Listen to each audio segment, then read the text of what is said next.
मित्रहो, उद्धव ठाकरे यांच्या शिवसेनेला गद्दारीची मोठी कीड लागलेली आहे.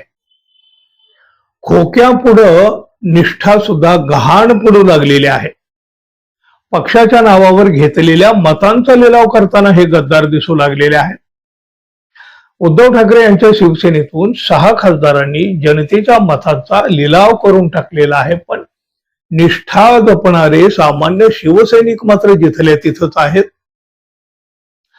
6 खासदार फुटल्यामुळं या सच्चा शिवसैनिकांच्या भावना तीव्र झालेल्या आहेत. आणि मग कुठं गद्दारांची प्रेतयात्रा, कुठं गाढवावरून धिंड, कुठं जोडे मारो आंदोलन, तर काही ठिकाणी गद्दारांचं घर आणि कार्यालयाच्या ठिकाणी शिवसैनिक आणि मतदारसंघातील नागरिकांकडून निदर्शनं करून, आंदोलनं करून आपला संताप व्यक्त केला जातोय.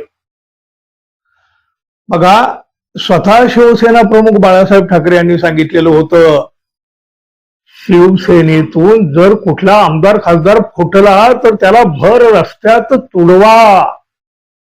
आणि आता संजय राऊत यांनीही शिवसैनिकांना त्याचीच आठवण करून दिलेली आहे. शिवसैनिक इतके भडकले आहेत, एवढे संतापलेले आहेत की गुप्त वार्ता विभागाने सुद्धा फुटलेल्या 6 खासदारांच्या जीवाला धोका असल्याचं म्हटलं आहे.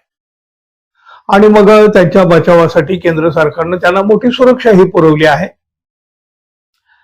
काल जे शिवसैनिक यांच्या सुरक्षेसाठी उभे होते तेच आज त्यांच्याच विरुद्ध आक्रमकपणे उभे आहेत. महाराष्ट्रामध्ये संतापाची लाट उसळलेली आहे. गद्दारांच्या विरोधामध्ये त्यांच्या मतदारसंघामध्ये उग्र आंदोलनही सुरू झालेली आहेत. हिंगोलीचे खासदार नागेश पाटील आष्टीकर यांच्या विरोधामध्ये नांदेडमध्ये शिवसैनिकांनी प्रचंड निदर्शनं केली. त्यांच्या घोषणांमधून त्यांच्या काळजातला संताप शब्दबद्ध होत होता. शिवसेना अंगार है, बाकी सब भंगार है, नागेश पाटील मुर्दाबाद. शिवसेना के गद्दारों को जूते मारो सालों को, अशा घोषणा देत संतप्त शिवसैनिकांनी नागेश पाटील आष्टीकर यांच्या पुतळ्याचं दहन केलं. परभणी लोकसभा मतदारसंघाचे खासदार संजय जाधव यांच्या विरुद्ध सुद्धा संतापाचा भडका उडालेला आहे. जाधव यांच्या विरोधामध्ये जोडे मारो आंदोलन करून त्यांनी जाधव यांच्या फोटोला चपलांचा हार घातला.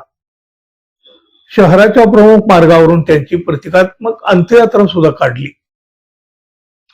तिकडे यवतमाळमध्ये सुद्धा हे चित्र दिसलं. खासदार संजय देशमुख यांच्या प्रतिकात्मक पुतळ्याला जोडे मारून शिवसैनिकांनी संताप व्यक्त केला. गद्दारांचा निषेध असो, संजय देशमुख मुर्दाबाद अशा घोषणा शिवसैनिकांनी दिल्या. ईशान्य मुंबईमध्ये तर यापेक्षा सुद्धा अधिक संतापाचा भडका उडाला. खासदार संजय देना पाटील यांच्या फोटोला शिवसैनिकांनी अक्षरशः जोड्यांनी बडवलं. रस्त्यावर उतरून शिवसैनिकांनी गद्दारीचा निषेध केला. नीम का पत्ता कड़वा है, संजय पाटील भडवा है, अशा घोषणा देत खासदारांच्या फोटोला जोड्यानं बडवलं. आपण शिवसेनेची किती एकनिष्ठ आहोत हे सतत दाखवण्याचा प्रयत्न केलेल्या त्या धाराशिवच्या ओमराजे निंबाळकर यांच्या प्रतिमेवर तर गद्दारीचा मोठा कलंक लावण्यात आलेला आहे. एका दिवसात त्यांची लोकप्रियता धुळीला मिळाली. सोशल मीडियावर असणारे त्यांचे समर्थक मोठ्या प्रमाणामध्ये कमी झालेले आहेत. ओमराजे निंबाळकर यांचा निषेध होत असताना शिवसेनेतला कलंक अशा शब्दात त्यांची संभावना करण्यात येऊ लागली आहे. अहो बघा, कालपर्यंत जे हातात यांच्यासाठी फुलांचे हार घेऊन उभे होते ते आज शेण घेऊन उभे आहेत. जे यांना डोक्यावर घेऊन नाचले त्यांनीच या गद्दारीला पायाखाली तुडवले आहे. मग हे सगळं करून यांना नक्की मिळवलं काय? खासदारकी तर दिलीच होती, आयुष्यभर पेन्शनही मिळणारच होती. मग तरीही प्रश्न पडतो, निष्ठा विकून अशी गद्दारी का?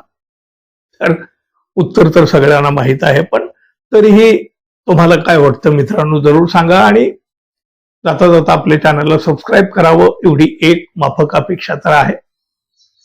धन्यवाद. पुन्हा भेटू. नमस्कार.